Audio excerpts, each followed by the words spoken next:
Master P. What's going on, y'all? Morning, sir. Oh man, it's all good. Let's start off with this energy drink you done put on our face. What's this new S9? thing that you doing? S9, no sugar, no calories. It's good, man. Y'all got to taste it. Give it a taste. So what's test. in it if it don't have none of that? Taste it. It's the best tasting in the drink in the country. Pass me that Hennessy. All right. It do taste good. You know, it ain't like the Red Bull or the other stuff. You know what I'm saying? There's a lot of sugar. Though. That's cool. But, you know, a lot of athletes drinking this right now with the sports drink. So, you know, got nine different ingredients of vitamins in there. No guilt. Yep, none of that. It tastes good. This tastes great with some. I'm surprised they ain't got no sugar in it. With some I Hennessy. think that defeats the purpose to mix it with liquor, ye. Yeah, No, it it's like doesn't. an up and a down. What do you mean? It balances everything out. Yeah, we're going to bring her some of that and she won't mix it with Just limit 3 cans per day, so just be careful with that. But yeah, it tastes good. Now listen, I saw a huge announcement that you have a new star Yeah. in your movie that you have coming out, your biopic, and it's our very own Charlamagne. You know what I think? You know what's good about this? People don't. You know, I feel like when you make movies and you put movies together, I feel like it gotta have the right characters, and I think that the character that Charlamagne playing is the guy that saved my life when I was 5 years old. He's my uncle. He lived next door to me in the project. Was he light skin or brown skin? Nah, he's the same color, Charlamagne. Well, what color is that? Come on, man. Look, see, they own you now. Like I'm not sitting right here. Like they don't got eyes. Look, the thing about it is, you know, this person saved my life and got me to the hospital. He was the only person, you know, in our family that had a car. And if it was a minute later, I'd have been out of here because I got shocked through my feet, and I stepped on this cord on the radio, and it went through my hand. So, you know, it's a good role. Somebody that's dear to my life that I appreciate. Well, I want to thank you, man. It's an honor and a privilege to be in the Master P biopic. Oh, no, man. I'm telling you, like, to me, the great thing about this movie, NWA, I mean, it's an amazing movie, and I feel like at the same time, you know, my story, I came right after them. If you go look in the history books, I came right after them, and I taught the world how to make money. NWA was probably some of the best artists in the game at the time, and those same guys from Jerry Heller to Brian Turner to Jimmy Iovine, I dealt with all of them, but it was a different way. I showed the game how to make money, and I told them, like, I'm going to open the door so artists could make money and could be businessmen after this. So I feel like I taught the game how to be a businessman in this business. So, you know, that, and I dealt with all those people, but I dealt with them a different way, and you're going to see it in my movie. What makes now the right time? Well, you know, to be honest with you, I really wasn't. We've been prepared for this. You know, Romeo went to film school at USC. And, you know, Romeo, the executive producer of this movie, it's a $10 million movie. And, you know, I feel like the passion, and he was like, Dad, he went out for the Tupac movie, because Tupac movie was supposed to come out before this NWA movie. And I guess it never happened. Right. And Ron was like, Dad, we need to tell your story. We need it because of what you've been through and coming from the South, because, you know, at that time, the East Coast and the West Coast, you had to be from the East Coast to the West Coast. So it was a struggle for me. At the same time, it was a lot of prejudice, you know, in the South. Right. So, you know, blacks and whites, they was going against each other, but at the same time, I was able to overcome that. And that's what you're going to see in my movie, because even the business people in this movie that I talk about, that Brian Turner's and all those, they didn't think that a black guy could make that kind of money or deserve that kind of money. Right. And it's interesting. I always wonder when people do biopics, autobiographies, how hard is it to be really honest about everything that happens? I'm honest about mine. You know, the NWA movie, I really didn't like Eazy-E character. I liked the movie, but I knew Eazy-E.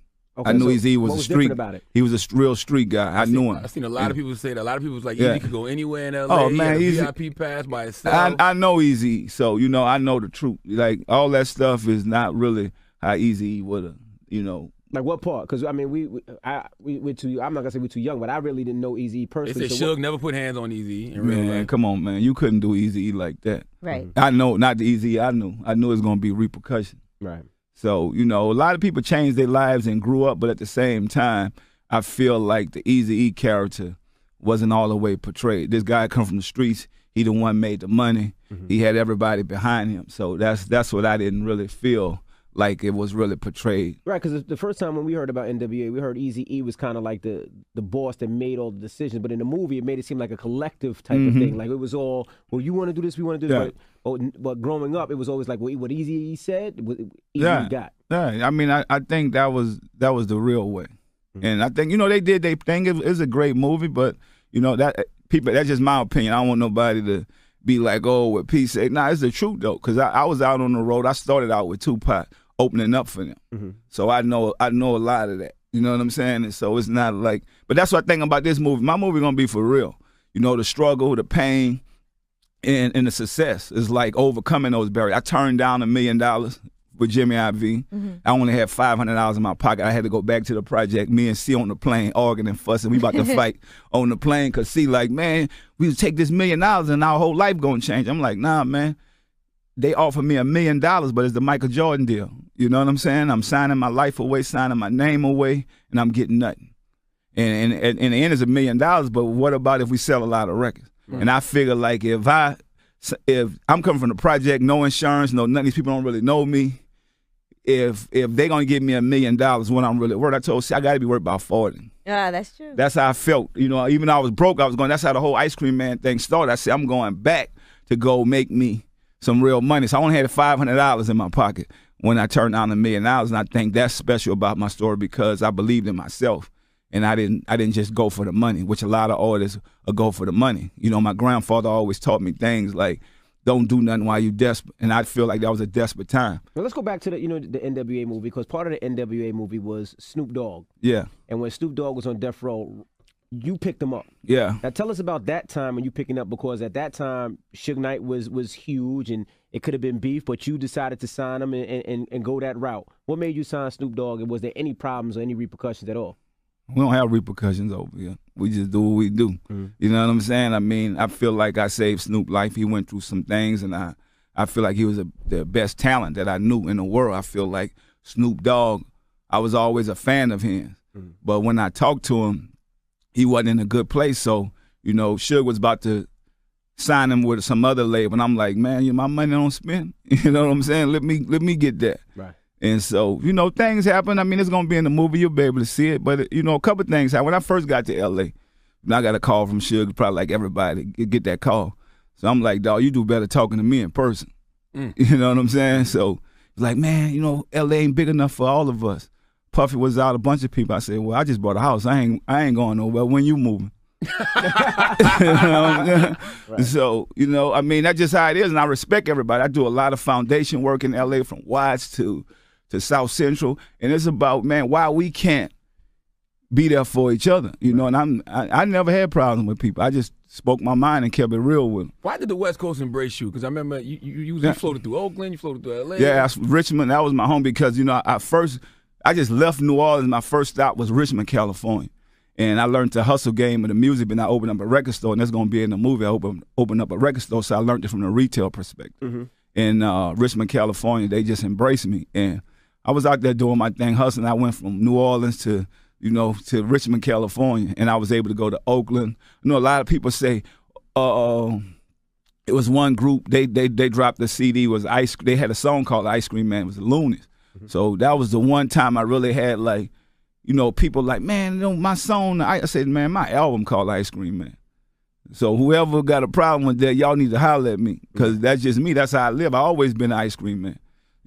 Ice cream was something I liked when I was little, and I put that in my music because I was a hustler. I'm the only person that owned my company and made money and actually really owned it. So a lot of these guys, they had bosses. I didn't have no boss. It was me. I got out there and hustled for what I had, and I think that's what life is about. And, I went through all that learning the business. I give a big shout out to the Bay. I learned the business, the hustle part of the business from the Bay, and owning my own record store. And so you're going to see that in a movie. My life changed. I hooked up one guy in Richmond, California. I could have been dead.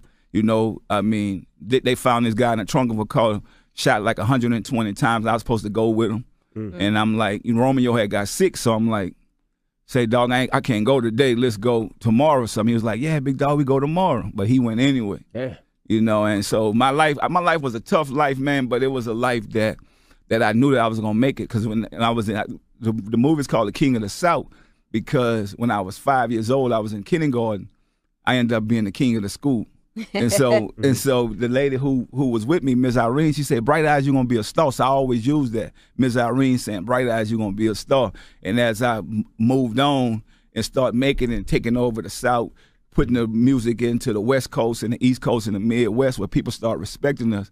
In the Ice Cream Man, you know, I did a distribution deal with Priority with Brian Turner, which was an 80-20 deal, which was never done in the hip hop business, where an artist got 80%.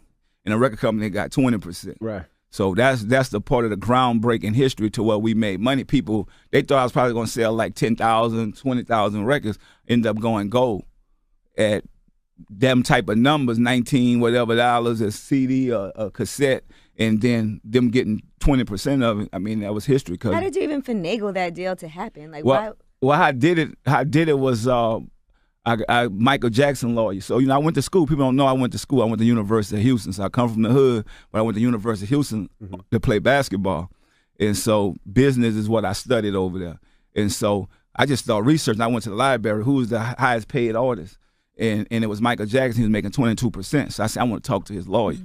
So I called his lawyer. He said, "Man, you know, it's going to be $25,000 retainer to sit down and talk to me." So I said, "Man, $25,000. I had to go to the, you know, so I went there. Is that gonna be in the movie? It's gonna be in the movie. Okay. So I went there, brought him the money. He started telling me about cash. Yeah, he started telling me, "Yeah, man, you could get a distribution deal, and that'll be 80%, but you're gonna need $200,000 for marketing and promotion money." So I'm like, I was prepared.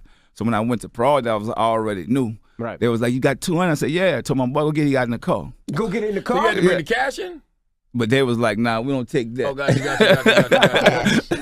So, you know, it was like our life, like we come from the streets, man, and we changed our life. But like the time I didn't want to be there. Right. So I always knew that God had something else for my life. Right. And, you know, and when you see with Romeo, I start the movie off, I'm bumping Ice-T colors. I am a nightmare walking, psychopath talking. I got 2 guns on the side, and I got Romeo sitting in the other seat. And we in the hood in the project. And I could hear my grandmother saying, "Boy, turn that music down. You got that baby in the car with you." And I started thinking, like, man, I don't want to die. Like, because my goal was to live to be 19. Right. That was my goal. Damn. And I mean, you're an OG at 19 where I'm from. You know, if you survived that. Because at the time, my project in New Orleans was the murder capital of the world. And I'm the Calio projects. And so I start saying, I got to do something else. I don't want to die like this in here. So I packed up and went to California. And started. I watched. I didn't even know about starting a record company. So I seen. First thing I hit was Richmond. When I hit Richmond, I seen this Jones and Harris record store. People was lined up. I'm like, what they selling? You know, people just lined up. So right. I got in there and seen they were selling music, selling records. So I'm like, man, I want to. But it was an older family, and they were selling a lot of older music. So when you get in business, you always look for a problem. And I say, man, I'm gonna put some hip hop. I'm gonna put something for young people. So I went up the street. Maybe 2 miles up the block, and I asked this white guy, I seen an old building. And that's why I never got into the color thing. It don't matter. You know, it was a white guy who helped me. So I seen this old abandoned building. I said, "Sir, how much it is to rent this building?" He said, "Son, if you could fix this building up, you could have this free rent for a year." Wow. And I'm like, man, I'm a country boy. Well, I'm about to go gut this place out. You know what I'm saying? And do what I do. I ended up living in the back of the stove till I got it together, and it ended up being, I went from making no money to $10,000 a month to $10,000 a day. Wow. In that stove. And that's when, you know, but what I was doing was I'll get music overnight. That's when FedEx and UPS was big. So, but the older people, they didn't know how to do that. By me going to college, I'm like, I'm going, whatever music you want, I'm going to get it for you the next day. So I got all the ballers outside, and I got a fixed up car. You know, I got my car on triple gold dating. So they like, whose store this is? I'm like 19, 20 years old. And I couldn't even go buy my music from the place. I had to tell them this is my daddy's store. You know, my dad away in New Orleans, but they didn't know that. And the white guy and said, "Oh yeah, I talked to your dad last week." Okay, cool, man. Let me get that. And that's how I did. That's how I built my company. And how was King of the South going to differ from Body Body? Well, King of the South it goes like with my story gonna go is a trilogy like The Godfather. Like my story is a lot because I'm gonna go from the Ice Cream Man to TRU with me, C and Silk, and then the No Limit Empire, signing Snoop and all the stuff we went through that era, taking over the industry. So how it's different is this is a $10 million movie. It's a real movie, and hopefully, you know, the next phase of the distribution part of this, we could turn into a 20 or 30 million, how the NWA movie was. But, you know, we put our own money up for this, to do this movie, and we got some great actors in this movie. Who's playing you? We still looking for that person right now. Come on, Romeo, man. Nah, man. It's like Romeo gonna play one of my cousins or something. But we out searching for. We're doing a nationwide casting, and then you know my boy Ace B right here. He gonna play his cousin, which was my right hand guy that you know when we was out there living that life. Bruce, you know, he's not here right now, but you know he's gonna play him, and we looking for my right hand man by somebody to play him. So you know that's my boy since day one.